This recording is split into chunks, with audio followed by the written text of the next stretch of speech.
Scott Taylor here. Keller Williams Realty in Pismo Beach. We're doing a little agent mentor or whatever video today. Quick one. Something that I found within Mojo. I am exporting my leads from Redex after sorting them and deleting the ones that are Fannie Mae properties, REOs, builder properties. Delete those out. Agent listed properties, agents listing their own properties, and I delete all of those out, and then I export those up to Mojo. I sort them into separate lists by region because, as you know, I'm phoning here locally. I also phone in LA and also in Orange County for some agents of mine down there. So one thing that I've started tracking is the listing status changes. So while dialing in Mojo, I have happened to notice that some of these properties go back active again. And so I just changed the list or changed the status in the dialing screen on the fly and move them and then X out of that particular dial. I started thinking, how long does it take for these properties to go back onto the market?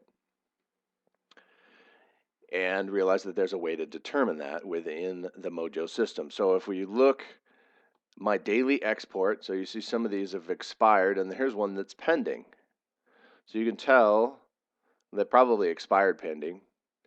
But what I do every day, so I grab this particular list. These are my local leads, and I've sorted this screen or the recording screen as such so you can't see who the people are. So there's 3 properties that are active now since yesterday.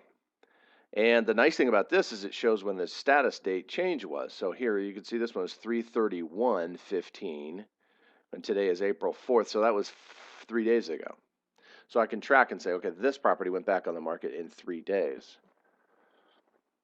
And I can determine what an average would be. Now this one expired at the end of the year. So we have 31 days for January, 28 days for February, 31 days for March, and then another 3 days to match up with where we are today. So that is 93 days that it took to go back onto the market. This one here, 3 days. So I have then created a spreadsheet over in Google Docs, which I may or may not show you later.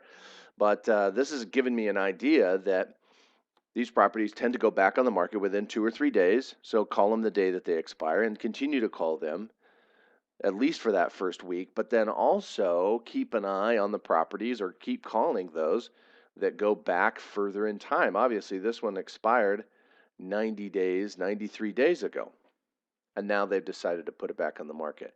Now, we know within the MLS that if it's off the market for 60 to 90 days, it restarts that cumulative days on market back to 0 again.